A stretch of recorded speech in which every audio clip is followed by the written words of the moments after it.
Una bola de masa M1 y un bloque de masa M2 se unen mediante una cuerda ligera que pasa sobre una polea sin fricción de masa despreciable. El bloque se encuentra sobre un plano inclinado sin fricción de ángulo θ. Encuentre la magnitud de la aceleración de los dos objetos y la tensión en la cuerda. Bien, se nos esquematiza a través de este diagrama cómo es que están conectados los dos bloques en un plano inclinado y conectados a través de una cuerda la cual pasa por una polea sin fricción. Entonces aquí ya tenemos los diagramas de fuerzas. Este es para la masa 1 específicamente, donde pues tenemos una tensión ya que está colgando de una cuerda, no está en contacto con la superficie del plano. Entonces simplemente está siendo jalada por la cuerda y desde luego tiene su peso. Entonces aquí podemos utilizar lo que ya habíamos estudiado para los diagramas de cuerpo libre, en donde si tenemos una cuerda, una cadena o algo que lo jale, va a tener una cierta tensión y desde luego su peso. Para el objeto 2 es un poco más parecido a lo que vimos en un ejemplo de un auto que se desliza en una calle cubierta de hielo. Entonces imagínenselo así como que aquí está la fuerza normal, siempre perpendicular a la superficie, como ya lo habíamos planteado. El peso siempre es hacia abajo, en este caso, y desde luego tiene aquí la tensión de la cuerda. Entonces es por pura practicidad el hecho de que tomamos el eje X en dirección del plano, es decir, inclinado. Esto lo que nos va a hacer es cambiar los ejes. Entonces Y va a ser perpendicular al plano inclinado, X va a ser paralelo a este mismo plano, y entonces así podemos plantear ya nuestros vectores fuerza. La normal pues va en dirección de Y positiva, la tensión va en dirección de X negativa, y el peso pues se va a ver un poco inclinado con respecto al eje Y negativo. Entonces aquí, como ya lo habíamos establecido, por cuestiones geométricas pues es mejor medir el ángulo a partir del eje horizontal negativo. Entonces esto nos va a cambiar un poco la forma en la que vamos a medir las funciones trigonométricas. Entonces voy a hacer primero la sumatoria de fuerzas para la masa 2. Para la masa 2, que es justamente la correspondiente a este diagrama de fuerzas. Entonces, pues la sumatoria de fuerzas primero la voy a hacer en X. Sumatoria de fuerzas en X me indica que pues tengo desde luego una componente de el peso del bloque 2. Esta componente del peso va a estar ligada con el ángulo al cual está inclinado. Ya habíamos visto cómo es que se relaciona este ángulo que tengo aquí en el plano con este ángulo en el cual se proyecta el peso. Entonces masa 2 por G seno de θ es su componente en X, masa 2 por G seno de el ángulo θ. Bien, y T desde luego en sentido negativo no tiene un ángulo con respecto a X, entonces simplemente va a ser menos la magnitud de T. Esto lo voy a igualar. Si yo estoy suponiendo que nuestro sistema se va a estar moviendo, ya sea que M1 se mueva hacia arriba, entonces M2 se va a mover hacia abajo en el plano, y entonces voy a definir la dirección de X positiva hacia la derecha, siendo que M1 se mueve hacia arriba. Entonces es importante establecer esa congruencia, que si un objeto se mueve hacia una dirección, el otro se tiene que mover hacia la dirección natural de movimiento, hacia el movimiento inminente. Entonces si yo estoy diciendo que hacia arriba es positivo, si este se mueve hacia acá también deberá ser positivo. Esto lo voy a igualar a la masa 2 por la aceleración que tenga, por supuesto, en X, pero esta aceleración que yo tenga en X la voy a tener en Y, al menos para el objeto 1. Entonces simplemente lo dejo como la aceleración. Para no especificar en qué dirección, simplemente va a ser una magnitud de una cierta aceleración. ¿En qué dirección? Pues va a depender del objeto en el que nosotros nos estemos basando para mencionar esta aceleración. Entonces ahora vamos a por la sumatoria de fuerzas en Y, la cual, pues bueno, tengo la fuerza normal en sentido Y positivo, la magnitud de la fuerza normal, y en dirección de Y negativa tengo la componente del peso en dirección Y, ¿no? Entonces, en dirección Y negativa, perdón, sería menos M2 por la gravedad por el coseno del ángulo teta. Entonces recuerden que en este caso se nos están cambiando las funciones trigonométricas, seno para x, coseno para y, en estos casos, ¿no? En específico por el ángulo en donde se proyecta. Entonces en y debemos preguntarnos, ¿está en equilibrio o se encuentra en movimiento? Bueno, sabemos que el bloque se está moviendo en esta dirección, ¿no? Si se mueve así, pues entonces no se va a mover así. Eso quiere decir que el objeto no se está moviendo en dirección Y, lo cual lo hace un objeto en equilibrio y entonces no hay aceleración en Y.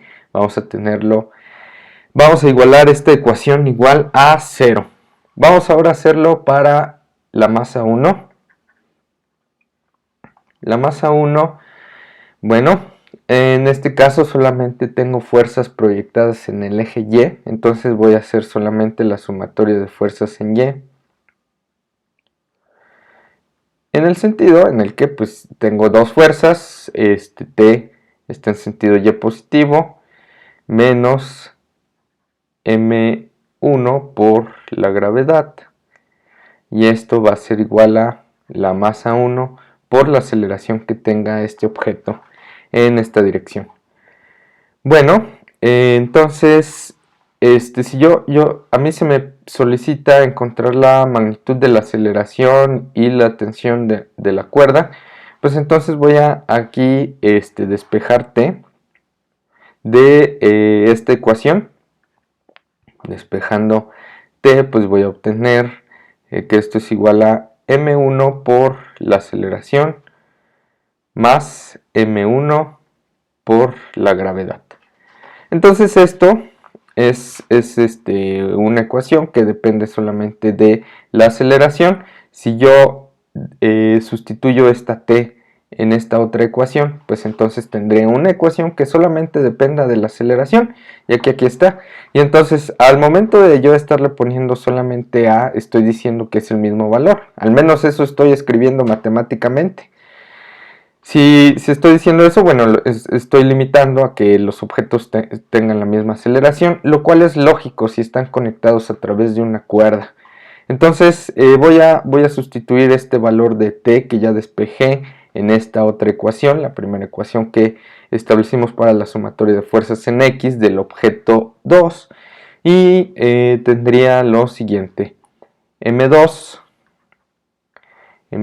por la gravedad por el seno del ángulo teta va a ser igual a masa 1 por aceleración, perdón, aquí no es igual, es más